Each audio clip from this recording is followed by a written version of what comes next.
ہے تو نوٹ بھی تندرست ہے۔ الہی رونق اسلام کے سامان پیدا کر، کیا کہنا، واہ واہ واہ، مسلمانوں کے دل میں جذبہ ایمان پیدا کر، پیدا کر۔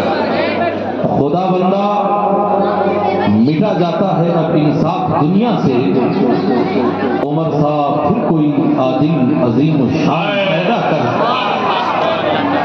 بجے چاروں طرف اسلام کا ڈنکا زمانے میں، علی شیر خدا صاحب پھر کوئی مردان پیدا کر۔ مقامات مقدس پر حکومت ہو مسلمہ کی، کیا کہنا، صلاح الدین غازی صاحب کوئی سلطان پیدا کر۔ کیا کہنا، واہ واہ واہ، دعا یہ کرتے ہیں تجھ سے تیرے نبی کے غلام، سکون دل کا نگاہوں میں چین پیدا کر۔ چلی ہے پھر میرے مالک یزیدیت کی ہوا، اللہ میرے قبیلے میں کوئی حسین پیدا کر۔ سبحان اللہ، سبحان اللہ۔ سننے کے لیے دنیا میں افسانے بہت ہیں، پینے کے لیے دنیا میں میخانے بہت ہیں، اس گاؤں میں جل سکتی نہیں شمع یزیدی، اس گاؤں میں شبیر کے دیوانے بہت ہیں۔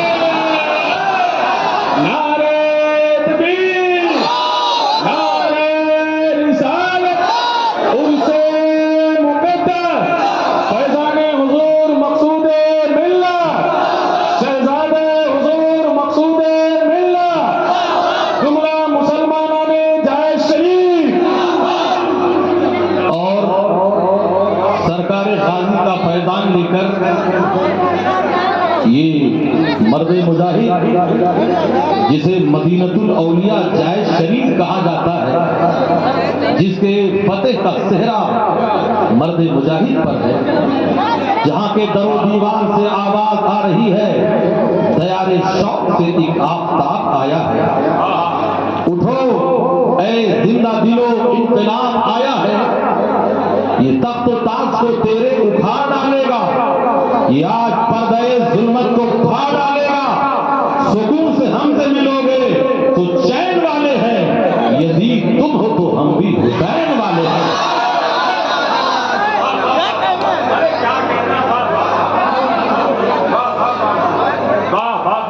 حضرات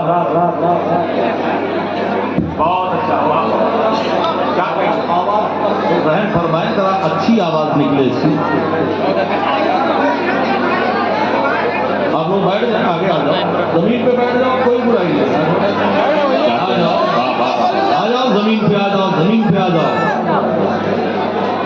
ماشاء اللہ۔ تو میں عرض کر رہا تھا، اے عرش نشین فرش نشینوں کی خبر لے، افلاک کے سائے میں زمینوں کی خبر لے، طوفان تلاطم کے بہت تیز ہیں دھارے، اسلام کے کمزور سفینوں کی خبر لے۔ حضرات آئیے ہم اور آپ مل کر سب سے پہلے کونین کے فرما روا، دونوں عالم کے تاجدار، سارے نبیوں کے مالک و مختار، عرش کے مقدس قانون کو فرش پر لانے والے پیغمبر اسلام جناب محمد الرسول اللہ صلی اللہ تعالی علیہ وسلم کی بارگاہ ناز میں اپنی غلامی کا ثبوت دیتے ہوئے درود و سلام کا نذرانہ پیش کر لیں۔ اللہم صلی علی سیدنا شفیعنا نبینا کریمنا مولانا محمد بارک وسلم صلاۃ و سلام علیک سیدی یا رسول اللہ۔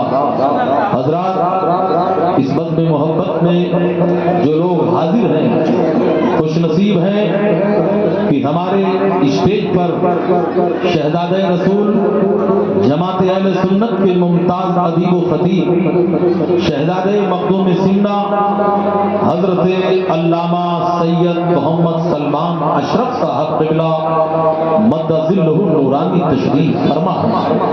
یہ چمکتے ہوئے چہرے علماء ربانیین ہیں، میں تیری بزم میں کس کس سے دشمنی لیتا، لکھا تھا نام تیرا بے شمار چہروں پر، اولاد پیغمبر میں سے ہے مماتا علی حب آل محمد ماتا شہیدہ، جو میری اولاد سے محبت کر کے مرے گا وہ شہید ہو کر کے مرے گا۔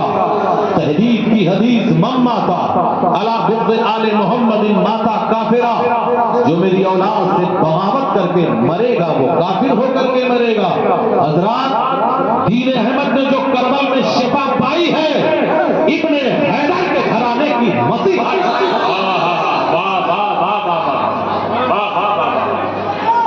حضرات، میں قطعی ٹائم آپ کا لینا نہیں چاہوں گا، میں یہاں خطیب بن کر نہیں آیا، مسلمانوں کا غلام اور خادم بن کر کے آیا۔ چھو لیا تھا کسی فنکار کے ہاتھوں میں اسے، ورنہ پتھر بھی کہیں تاج محل ہوتا ہے۔ حضرات، آپ بولیں ذرا سبحان اللہ۔ اے عشق تیرے صدقے جلنے سے چھٹے سستے، جو آگ بجھا دے گی وہ آگ لگائی ہے۔ میں آئینہ ہوں، دکھاؤں گا داغ چہرے کا، جسے خراب لگے سامنے سے ہٹ جائے۔ کاغذ کا یہ لباس بدن سے اتار دے، برسات ہو گئی تو کہاں منہ چھپائے گا۔ حضرات، جس ملک میں ہم رہتے ہیں اسے ہند کہا جاتا ہے۔ میرے عرب کو آئی ٹھنڈی ہوا جہاں سے، میرا وطن یہی ہے، میرا وطن یہی ہے۔ سالار کارواں ہے میرے حجاز اپنا، باقی ہے جس کے دم سے نام و نشاں ہمارا۔ اے آبرود گنگا، وہ دن ہے یاد تجھ کو، اترا تیرے کنارے جب کارواں ہمارا۔ حضرات، میرے پیغمبر صلی اللہ تعالیٰ علیہ وسلم نے فرمایا تھا، 1450 سال پہلے فرمایا تھا، مجھے ہند سے ٹھنڈی ہوا آ رہی ہے۔ یہی ٹھنڈی ہوا دیکھنا ہے تو اجمیر مقدس میں چلو، غریب نواز کے چوکھٹ سے آ رہی ہے۔ جائے شریف میں چلو، صاحب قبر کے مزار پر انوار سے آ رہی ہے۔ حضرات، میرے نبی صلی اللہ تعالیٰ علیہ وسلم نے سرزمین ہند کا نام لے لیا تھا تو اس کی عظمت کو اللہ نے اجاگر کر دیا۔ ہمارے جد کریم جو اتارے گئے سرزمین ہند میں اتارے گئے، اور یاد کر لو سب سے پہلا انسان کی شکل میں جس نے سجدہ کیا وہ سرزمین ہند میں حضرت آدم علیہ السلام نے کیا۔ اور یاد کر لو سب سے پہلے نبی کو وسیلہ بنا کر اگر دعا کیا تو ہمارے جد کریم حضرت آدم علیہ السلام نے کیا۔ سب سے پہلے نماز فجر ادا کی تو ہمارے جد کریم حضرت آدم علیہ السلام نے کیا۔ ایک تاریخی شخصیت کیسے عرص میں ہم حاضر ہیں، لہذا میں تاریخ کا کچھ شے پلٹ کر کے آپ کو آئینہ دکھانا چاہوں گا۔ سرزمین ہند ہے، اسلام کب آیا، کس کے زمانے میں آیا، کس کے دور میں آیا؟ مورخ لکھتا ہے ہندوستان میں اسلام محمد ابن قاسم کے زمانے میں آیا۔ تاریخ لکھنے والا لکھتا ہے محمود غزنوی کے زمانے میں آیا۔ تاریخ لکھنے والا لکھتا ہے سرکار غازی کے زمانے میں آیا۔ تاریخ لکھنے والا لکھتا ہے اپنے علم کے مطابق لکھتا ہے، مگر یاد کر لو بھارت میں اسلام کی نشر و اشاعت اگر کسی نے کیا ہے تو اسی شخصیت کو سرکار غریب نواز کہا جاتا ہے۔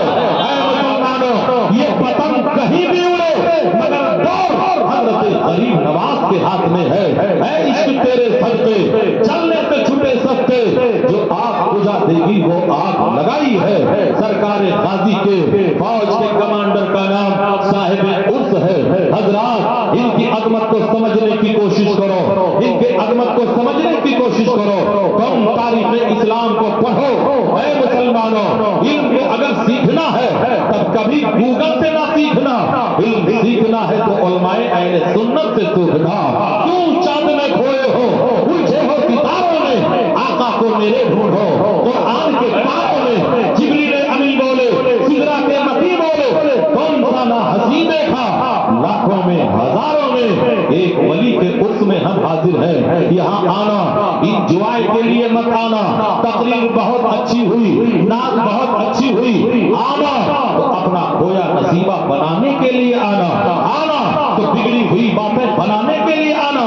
اس لیے کہ اللہ والے ہیں، بیٹھتے ہیں ٹوٹی چٹائی پر، مگر بادشاہوں کے مقدر کا فیصلہ کیا کرتے ہیں۔ یہاں آنا تو اپنے مغفرت کی دعا کے لیے آنا، یہاں آنا اپنے کے لیے پابندی نماز کی دعا کے لیے آنا، یہاں آنا تو علماء سے محبت کی دعا کے لیے آنا اور ان کے رخ زیبا کی زیارت کیجیے۔ اب ہم اصل موضوع کی طرف آ رہے ہیں حضرات، اس یہاں پر ذکر مدینے والے سرکار کا ہو جائے۔ حضرات مدینہ طیبہ جو عشق کی راجدھانی ہے وہاں سے ہم بات کرتے ہیں، لیکن سب سے پہلے ہم مرکز اسلام، صدر اسلام جسے مکہ المکرمہ کہا جاتا ہے، جسے حجاز مقدس کہا جاتا ہے، جسے ام القریٰ کہا جاتا ہے، وہاں کی وادیوں میں لے چلتے ہیں۔ حضرات یہ وہی مکہ المکرمہ ہے جہاں پر اللہ کا گھر ہے، جسے خانہ کعبہ کہا جاتا ہے، یہی دنیا کا سینٹر ہے۔ اے مسلمانوں، سب سے پہلا جو گھر بنا وہ اللہ کا گھر بنا، دنیا کا سینٹر وہی ہے۔ وہیں پر ایک موحد ہے جنہیں حضرت عبد المطلب کہا جاتا ہے۔ عبد المطلب کون ہے؟ نبی کے دادا جان ہے، سردار قریش ہے۔ مفسرین فرماتے ہیں عبد المطلب جب چلا کرتے تھے تو ان کے جسم سے مشک کی خوشبو آیا کرتی تھی۔ عبد المطلب کی پیشانی پر نبی کا نور ایسے چمکتا تھا جیسے ہلال چمکا کرتا ہے، وہی عبد المطلب ہے۔ کہتے ہیں انا اطوف بالکعبۃ تلک اللیلہ، جس صبح صادق کو امام الانبیاء جنم لیے حضرت عبد المطلب کہتے ہیں میں اس رات کو کعبے کا طواف کر رہا تھا۔ آپ فرماتے ہیں رات جب تیسرے پہر میں داخل ہوتی ہے تو میں نے کیا دیکھا؟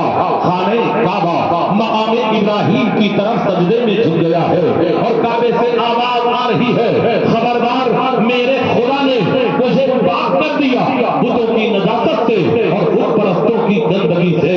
اس شکن آیا یہ کہہ کر سر کے بل اٹھ گر گئے، جھوم کر کہتا تھا کعبہ الصلاۃ والسلام، میں وہ سنی ہوں جمیل قادری مرنے کے بعد میرا لاشا بھی کہے گا الصلاۃ والسلام۔ اب آؤ ذرا تاریخ کا باب پلٹ کر کے میں آپ کو آئینہ دکھاؤں۔ وہیں پر ایک پتھر ہے جسے مقام ابراہیم کہا جاتا ہے۔ نبی کے ولادت کے موقع پر مقام ابراہیم کی طرف کعبہ جھکا تھا۔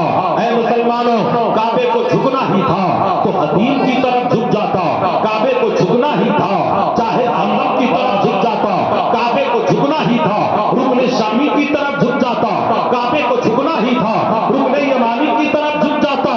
جھکا تو مقام ابراہیم کی طرف کیوں جھک رہا ہے؟ تو اے لوگوں، خانہ کعبہ بھی جو جھک رہا ہے تو اس کی وجہ یہ ہے بانی کعبہ حضرت ابراہیم خلیل علیہ الصلوۃ والتسلیم نے جب کعبے کی چھت کو مکمل کر دیا، کعبے کو بنا دیا، تب اللہ کی بارگاہ میں دعا کیا یا اللہ اگر حکم ہو تو مزدوری مانگ لو، اجرت مانگ لو، محنت کا صلہ مانگ لو، جواب ملا خلیل مانگو عطا کیا جائے گا۔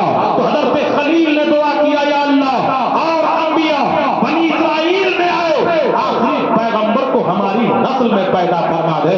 یہی وجہ ہے جب کعبہ جھکا تو مقام ابراہیم کی طرف جھک رہا ہے، جن کے سجدے کو محراب کعبہ جھکی ان بھووں کی لطافت پہ لاکھوں سلام۔ اے مسلمانوں، اس نبی کا ذکر خیر کر سننے کے لیے آپ آئے ہو یہاں پر خالی ہاتھ آئے ہو، مگر ہمارا عقیدہ ہے جب جاؤ گے تو اپنے دامن کو گوہر مراد سے بھرا ہوا پاؤ گے۔ اب شارٹ میں ذرا ذکر جمیل کرتا ہوا چلو، میرے نبی صلی اللہ تعالی علیہ وسلم اس خاکدان گیتی پہ تشریف لائے۔ خانہ کعبہ کے اندر جو حول نامی بت تھا اس کے اندر سے چیخ و پکار کی آواز آئی، اب ہماری خدائی کا دور ختم ہو گیا، اب مصطفیٰ جان رحمت کے مصطفائی کا دور آیا ہے۔ حضرات یاد کر لو، یہ آواز سن کر حضرت عبد المطلب کو خوشیوں کا ٹھکانہ نہ رہا۔ آپ آگے بڑھے، دو پہاڑیاں نظر آتی ہیں جن کا ذکر قرآن میں ہے، ان الصفا والمروہ من شعائر اللہ۔ اللہ نے ان پہاڑیوں کو اپنی نشانیوں میں شمار کیا۔ یہاں جب پہنچے تو کیا دیکھا؟ صاحب مدارج النبوہ نقل فرماتے ہیں دو عظیم پرندوں کو دیکھا جو آپس میں گلے مل رہی ہے اور نبی کے آمد پر لوریاں سنا رہی ہے۔ کہتے ہیں میری خوشیوں کا ٹھکانہ نہ رہا، میں آگے گیا اور اپنے مکان کے دروازے پہ گیا۔ اے مسلمانوں، دنیا میں سب سے پہلا جو پہاڑ پیدا کیا گیا وہ مکہ المکرمہ میں ہے، جسے کوہ ابو قبیس کہا جاتا ہے۔ اسی پہاڑی کے دامن میں میرے نبی کا مولد و مسکن ہے، نبی کی جائے پیدائش ہے۔ جن حجاج کرام نے مکہ المکرمہ کا سفر کیا ہوگا، نبی کا مولد و مسکن دیکھا ہوگا۔ عبد المطلب کہتے ہیں